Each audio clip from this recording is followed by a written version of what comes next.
सिद्धपेठ महामार्ग रद्द झालाच पाहिजे या प्रमुख मागणीसाठी आज मंगळवारी रत्नागिरी नागपूर महामार्गावर अंकली या ठिकाणी प्रचंड असा महारस्ता रोको करण्यात आला आणि या रस्ता रोकोमुळे रत्नागिरी नागपूर हायवे कोल्हापूर हायवे हा जाम झाला।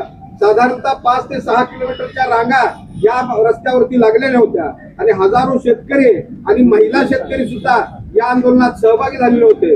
या आंदोलनाला पाठिंबा देण्यासाठी खासदार विशाल पाटील उपस्थित राहिले होते। मात्र मी देवेंद्र फडणवीसांना सांगू इच्छितो की आमच्या जिल्ह्यामध्ये काही भागामध्ये मोजण्या सुरू आहेत। किसिंगी या ठिकाणी गेल्या 5 दिवसापासून मोजणी सुरू आहे।